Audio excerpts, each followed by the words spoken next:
Salut, aujourd'hui je vais te donner 5 astuces pour garder la motivation pour travailler ton instrument de musique. Alors la première astuce, ça va être l'astuce de 5 minutes par jour. 5 minutes par jour, comme son nom l'indique, c'est de t'imposer de faire 5 minutes de travail par jour. Alors là tu vas me dire, mais 5 minutes, on a à peine le temps de s'échauffer, on n'a rien le temps de travailler, et c'est vrai. Mais pourquoi 5 minutes? C'est tout simplement une manière de tromper ton cerveau. Parce que si tu te dis je vais devoir faire 1 heure, et bien tout de suite ça paraît quelque chose d'énorme, c'est quelque chose qu'il faut prévoir dans ta journée.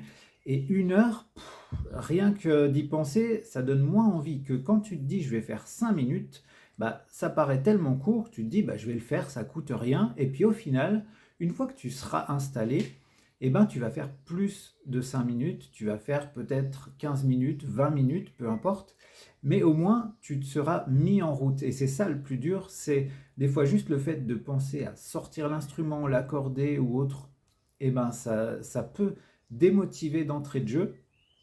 Et le plus dur, c'est voilà, de se mettre en route. Donc une fois que tu es en route, tout de suite, ça va aller mieux. La deuxième astuce, c'est de laisser son instrument sorti et prêt à jouer. C'est un peu lié avec la première astuce, c'est-à-dire que le plus dur, c'est la mise en route. Mais si ton instrument, il est là dans ton salon, accordé, sorti sur un pied par exemple, prêt à jouer, et ben du coup, juste en passant, tu peux l'attraper, jouer quelques notes et c'est hyper facile.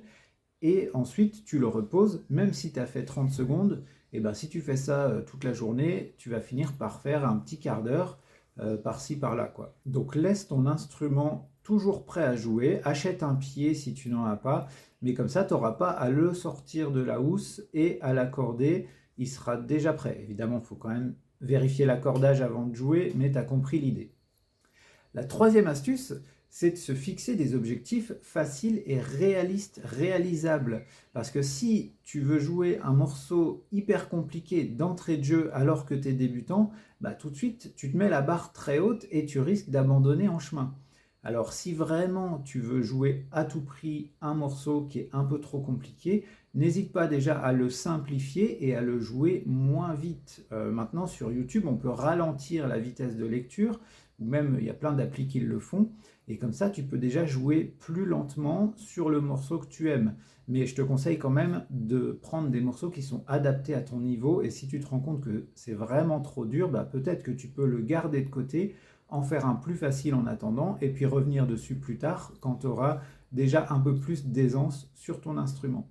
La quatrième astuce, c'est de diviser ton travail en deux. Alors en deux parts pas forcément égales, mais de garder toujours un moment de jeu à la fin de ta séance de travail. Tout simplement parce que si tu es en plein travail technique et que tu t'imposes de faire que ce soit des gammes, des doigtés, des déliateurs ou autres, et que tu fais que ça, au bout d'un moment, tu vas vite te lasser et tu auras envie de passer à autre chose, voire ça va tout simplement te démotiver. Donc à la fin, une fois que tu as fait tes 10 minutes, 15 minutes ou 20 minutes de travail intense où tu étais vraiment concentré, eh ben relâche un peu la pression, mais fais-toi plaisir sur ton instrument à jouer un morceau peut-être facile que tu as déjà dans les doigts, que tu aimes bien, ou même à improviser sur ton instrument, découvrir des nouvelles choses, mais sans t'imposer de résultats. Juste prends du plaisir sur ton instrument à jouer, parce qu'on oublie souvent que jouer d'un instrument, le verbe n'est pas choisi au hasard. Donc il ne faut pas que travailler, il faut aussi jouer. Et enfin, la cinquième et dernière astuce que je peux te donner, c'est peut-être la plus difficile à mettre en place, c'est de ne pas se comparer aux autres. Alors Internet, c'est rempli de génies et maintenant tout est accessible à tout le monde, donc on voit des génies partout, des gens qui progressent hyper vite ou des gens hyper forts qui font des choses inimaginables pour nous. Alors déjà c'est tout à fait normal, hein. Et ensuite, il ne faut pas oublier que les choses qu'on te montre sur Internet, bah, c'est la meilleure prise. Rien ne dit qu'il n'a pas fait 100 prises ou qu'il n'a pas assemblé plusieurs prises pour faire comme si ça avait été un one-shot. Donc attention à ça déjà. Et après, peut-être que le mec est super fort et peut-être que le mec est un génie, mais ça sert à rien de se comparer aux autres comme ça parce que tout ce que ça va faire, c'est te rabaisser et te dire bah, moi, j'y arriverai jamais à faire ce genre de choses, etc. Et du coup, bah, ça peut tout simplement nous faire arrêter la musique. Alors qu'en fait, l'art en général, chacun le fait à son niveau. L'important, c'est d'avoir des choses à dire et de se faire plaisir avant tout. Donc, si toi, tu as envie de jouer, même si tu n'arriveras jamais à un niveau exceptionnel, eh ben, rien ne t'empêche de continuer à jouer, rien ne t'empêche de continuer à travailler, rien ne t'empêche de prendre du plaisir, encore une fois, parce que ce qui est important quand tu fais de la musique, c'est de te faire plaisir.